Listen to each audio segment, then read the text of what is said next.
Hello everyone. आज है 19 मार्च और आज इस वीडियो में हम बात करने जा रहे हैं कुछ ऐसे दमदार शेयर के बारे में जिसके ऊपर आपको नजर रखनी चाहिए, खास करके इस गिरते हुए बाजार में। ये वो शेयर है जिसमें हल्की सी गिरावट आई है, लेकिन आने वाले दिनों में एक बढ़िया तेजी की तरफ बढ़ता हुआ नजर आने वाला है ये शेयर। तो वो शेयर्स कौन से हैं उसके बारे में हम बात करें उससे पहले अगर आपने अभी तक चैनल को सब्सक्राइब नहीं किया है तो प्लीज अभी इसे सब्सक्राइब कर लीजिए, क्योंकि आगे भी बहुत सारे वीडियोस हैं जो आपको काफी ज्यादा हेल्प करेंगे। उसके साथ साथ अगर आपने अभी तक मेरी टेलीग्राम चैनल को सब्सक्राइब नहीं किया तो उसको भी सब्सक्राइब करना मत भूलिएगा, लिंक आपको डिस्क्रिप्शन में मिल जाएगा। तो सबसे पहले शुरुआत करते हैं एक ऐसी कंपनी के साथ। यहाँ पर हम 5 शेयर्स के बारे में बात करने जा रहे हैं जिस पर आपको नजर रखनी है। और पहला जो शेयर है वो दिग्गज है, इन्फो एज इंडिया लिमिटेड। 4,511 रुपए का ये शेयर है। आज मार्केट टूट रहा है, इसमें तेजी है, हल्की सी तेजी जरूर है, लेकिन कल ये बहुत बड़ी गिरावट लेके बैठ चुका था। एक महीने का अगर मैं आपको यहाँ पर ग्राफ दिखाऊं तो 12 से 13% की गिरावट यहाँ पर ऑलरेडी आ चुकी है। 5,200 रुपए के लेवल से ये टूट कर नीचे पहुंच गया है। अब आज हल्की सी तेजी की शुरुआत हुई है। एक साल में अगर हम देखें तो पिछले एक साल में इन्फो एज में 128% का ग्रोथ है। आप देखिए 1,680 रुपए से उठ के शेयर दौड़ना जो शुरू किया वो 5,500 रुपए तक पहुंच गया। वो पिछले महीने 15 फरवरी को 5,500 रुपए का ये शेयर था, लेकिन उसके बाद अगर देखें तो एक गिरावट आई है, प्रॉफिट बुकिंग यहाँ पर आई है। और उसके कुछ रीजंस भी हैं जिसके बारे में हम यहाँ पर बात करेंगे। लेकिन 3 साल का मैं आपको यहाँ पर ग्राफ दिखाऊं तो पिछले 3 साल में इन्फो एज में 260% का ग्रोथ है। 1,150 रुपए से उठ के आप देखिए तेजी यहाँ पर बनी थी, बढ़िया रैली थी। 3,000 रुपए का ये शेयर था। कोरोना काल में गिरावट आई तो 1,700 रुपए तक गया, लेकिन आप देखिए वो मार्च महीने में ही 1,780 रुपए के ऊपर था। लेकिन जब लॉकडाउन चल रहा था तब भी इसने ऐसी तेजी दिखाई कि भैया रोकना मुश्किल हुआ। 5,500 रुपए तक पहुंच गया ये, वो भी कोरोना काल में। ये इतनी बड़ी रैली इसने दिखाई है, कोरोना का कोई असर इसके ऊपर देखने को नहीं मिला है।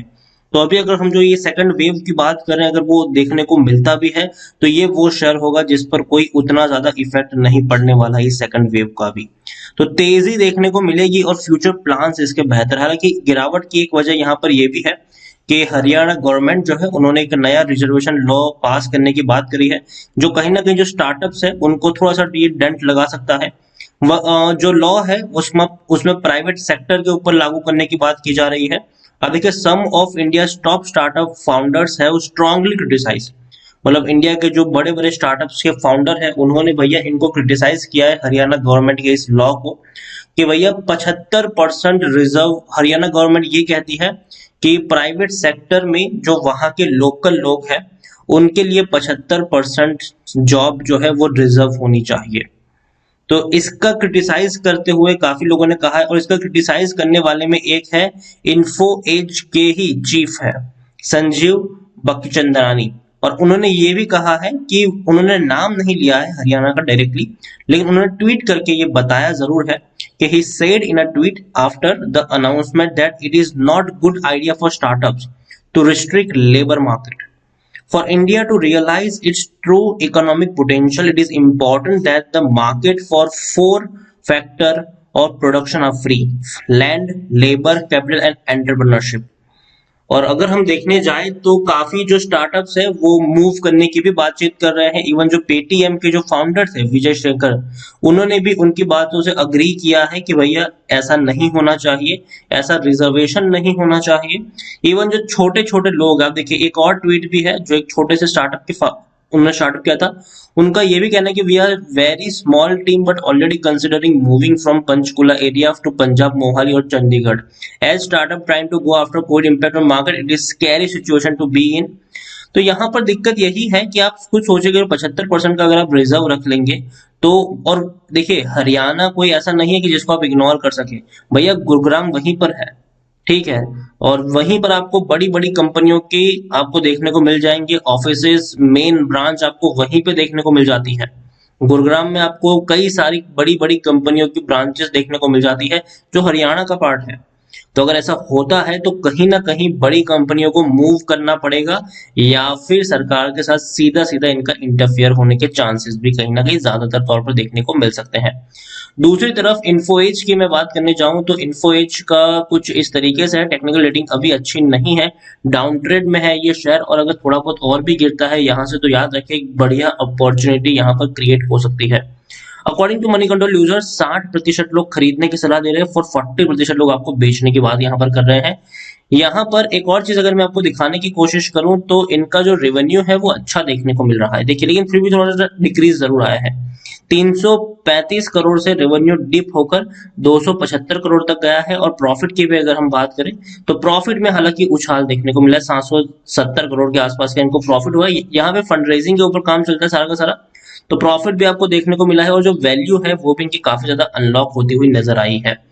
देखिए, इन्फो एज की अगर हम बात करें तो इन्फो एज की पोर्टल कई सारी है।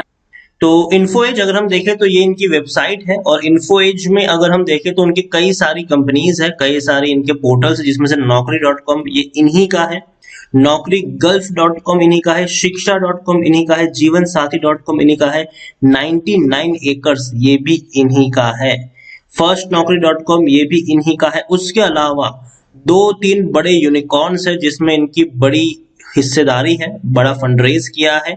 आप देखिए, अवर इन्वेस्टेड कंपनी में उन्नति है, माई डाला है, पॉलिसी बाजार की बात करें तो भाई साहब इनमें इन्फो एज का बड़ा इन्वेस्टमेंट है, मेरिट नेशन में भी एक बड़ा इनका इन्वेस्टमेंट है, और उसके अलावा एक बड़ी कंपनी है जो हमेशा चर्चा में रहती है और वो है जोमैटो। जोमैटो में भी एक बहुत बड़ा इन्वेस्टमेंट है इनका, और जोमैटो का भी आईपीओ बहुत जल्दी आने वाला है।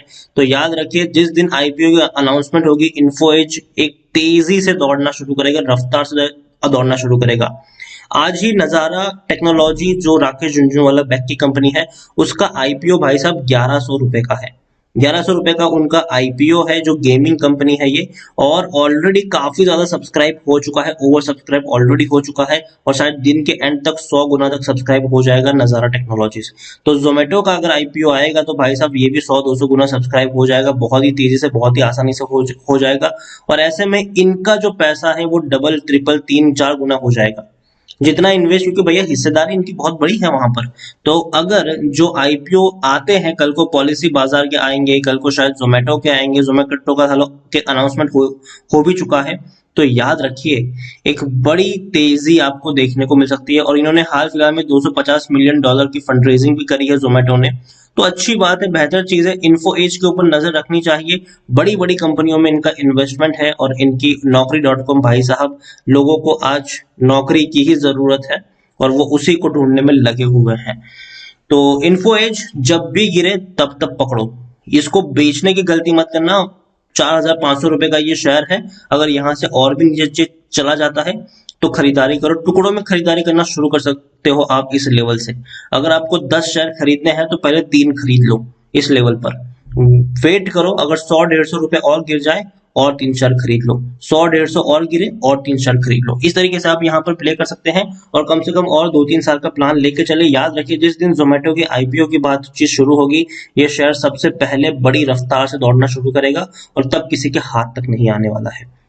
तो नजर रखिए इनके ऊपर। दूसरा है हिंदुस्तान यूनिलीवर, मार्केट टूट रहा है लेकिन इसमें तेजी है, और देखिए एक्चुअल एक ऐसा शेयर है जिसमें पिछले, अगर हम देखें पिछले 5 दिनों से मार्केट लगातार टूट रहा है, लेकिन इसके शेयर्स में रफ्तार है, क्योंकि देखिए गिरते हुए बाजार में ये वो कंपनी है जो ऐसी प्रोडक्ट बनाती है जिसकी भैया सबको जरूरत है, सबको जरूरत है इनकी प्रोडक्ट्स की भाई साहब। लोग ऑर्डर करके भी मानेंगे, और इवन लोग अभी से इसका स्टॉक करना शुरू कर देंगे, ठीक है। इनकी जो प्रोडक्ट है उसका भैया लोग घर में अभी से बड़ी बड़ी क्वांटिटी में स्टॉक करना शुरू कर देंगे, क्या पता फिर से लॉकडाउन लग जाए, हालांकि लग भी चुका है काफी एरियाज में।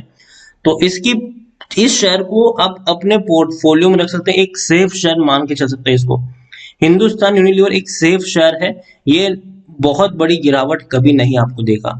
इवन कोरोना काल में आप देखिए ये शेयर में कोई बड़ी गिरावट नहीं थी, बाउंस बैक किया, गिरावट आई, बाउंस बैक किया, गिरावट, इसने ज्यादातर नुकसान करके दिया ही नहीं है किसी का। और 10 साल का ग्राफ अगर आप देखेंगे तो ये ऊपर ही ऊपर चढ़ा है, हालांकि बहुत ही स्लो मूव ये मूव करता है, लेकिन ऊपर की तरफ जाता है, तो ये अच्छी बात है इसमें। और आप देखिए बढ़िया पैसा बना है यहाँ पर, जिन्होंने भी इन्वेस्ट किया है। स्लो मूव करेगा, ये बहुत स्लो मूव करेगा, लेकिन लॉन्ग टर्म में ऊपर ही जाने वाला है। तो इसको भी भाई साहब आप खरीदारी करके चल सकते हैं। मार्केट लीडर को पकड़ के चल सकते हैं। जब मार्केट में गिरावट आए, मार्केट लीडर को पकड़ो, और HUL मार्केट लीडर है। दूसरा टाटा का शेयर है और वो है ट्रेंड। और आप देखिए 780 रुपए का ये शेयर है। 5% की आज गिरावट आई है, क्योंकि भाई साहब बहुत कोरोना के जो केसेस निकल कर आए हैं, तो लोग भाई साहब अब डिपार्टमेंट स्टोर में थोड़ा सा जाना कम करेंगे। लोग ग्रोसरी ऑर्डर करेंगे ऑनलाइन, तो इसके चलते कहीं ना कहीं बिक्री थोड़ी कम होगी, लेकिन फिर भी ये मौका होगा, लॉन्ग टर्म में रिकवरी ही करने वाली है ये। क्योंकि ट्रेंड की अगर मैं बात करने जाऊँ तो भाई साहब बिग बास्केट में बड़ी हिस्सेदारी खरीदी है टाटा ने। टाटा की सुपर ऐप भी लॉन्च होने वाली है। तो ऐसे में भाई साहब इनका जितने भी सामान है वो भाई साहब ऑनलाइन बेचे जाएंगे, आने वाले दिनों में हाथों हाथ बिकने वाले हैं। तो फायदा इसी को भी है। वहां पर एक और शेयर है एवेन्यू सुपरमार्ट। 2,950 रुपए का ये शेयर है, जिसको हम डीमार्ट के नाम से भी जानते हैं। राधा कृष्ण दमानी का भाई साहब ये शेयर है ये। और यहाँ पर भी आप खरीदारी करके चल सकते हैं। कोरोना की वजह से थोड़ी सी गिरावट आएगी यहाँ पर इसके शेयर्स में, लेकिन लॉन्ग टर्म में एक बड़ी तेजी ही आने वाली है। भाई साहब डीमार्ट में जो भी जाता है खरीदारी करने के लिए, वो 1,000-2,000 तो रख के ही आता है कम से कम। उससे ज्यादा भी पैसा रख के आता है, लेकिन 1,000-2,000 तो मिनिमम लोग रख के ही आते हैं। कभी कभी 10-12 हजार की भी शॉपिंग हो जाती है आराम से, क्योंकि भाई साहब लोग महीने 2 महीने की ग्रोसरी भरते हैं जब भी जाते हैं ऐसे बड़े बड़े मॉल में। तो ये चीज देखने को मिलती है। पैसा इनका डेफिनेटली बनने वाला है। गिरावट आई है, मौका आपको मिलने वाला है, खरीदारी करने का मौका चूकिएगा मत। यहाँ पर एक और है, वो है रिलायंस इंडस्ट्रीज। भाई साहब आज गिरावट नहीं आई है, 2,000 रुपए का ये शेयर है। और एक और चीज अगर हम देखें तो इसका भी रिटेल पोर्शन काफी बड़ा है। रिलायंस रिटेल की अगर हम बात करें तो रिलायंस रिटेल का भी फ्यूचर काफी दमदार है। और इसके शोरूम्स है, मॉल्स है, वहां पर भी अच्छी खासी शॉपिंग आपको देखने को मिल सकती है। इनका जो जियो का बिजनेस है भाई साहब, वो तो बेहतर ही है, दमदार है। ऑयल टू केमिकल का बिजनेस है, उसमें भी आपको रफ्तार देखने को मिल सकती है। सारे बिजनेस इनके बेहतर है और अच्छा खासा पैसा है इनके पास, अपने बिजनेस को और बेहतर तरीके से खड़ा कर सकते हैं। नया बिजनेस भी खड़ा कर सकते हैं आराम से। तो इसके ऊपर भी नजर रखिए। तो ये 5 शेयर है। इन्फो एज सबसे पहला, जिसके बारे में मैंने बहुत सारी बातें करी यहाँ पर। और ये तो भाई साहब आपके पोर्टफोलियो में होना चाहिए लॉन्ग टर्म के लिए, और जब भी गिरे तब तब खरीदारी यहाँ पर होनी चाहिए। इन्होंने कई सारी कंपनियों में इन्वेस्ट किया है, जिनके IPOs आपको भविष्य में देखने को मिल भी जाएंगे। तो ये तो होना चाहिए। उसके अलावा आप हिंदुस्तान यूनिलीवर पर खेल सकते हैं। कितनी भी बड़ी गिरावट आ जाए मार्केट में, ये नहीं टूटेगा, इस बात की गारंटी है। एक और शेयर है ट्रेंड। ये इसमें गिरावट आई है, लेकिन गिरावट में मौका भी आने वाला है। बिग बास्केट की बात करें या फिर इनकी टाटा की सुपर ऐप की बात करें, फायदा इसका जरूर होने वाला है फ्यूचर में। एवेन्यू सुपरमार्ट, जिसको हम डीमार्ट के नाम से जानते हैं, रिटेल का बढ़िया प्लेयर है ये, बढ़िया खिलाड़ी है ये, इस पर भी नजर होनी चाहिए। और रिलायंस इंडस्ट्रीज ये एवरग्रीन शेयर है, इसके पास कई सारे बड़े बड़े लीवर्स है, जिससे ये भाई साहब ये पैसा ही पैसा छाप सकते हैं फ्यूचर में।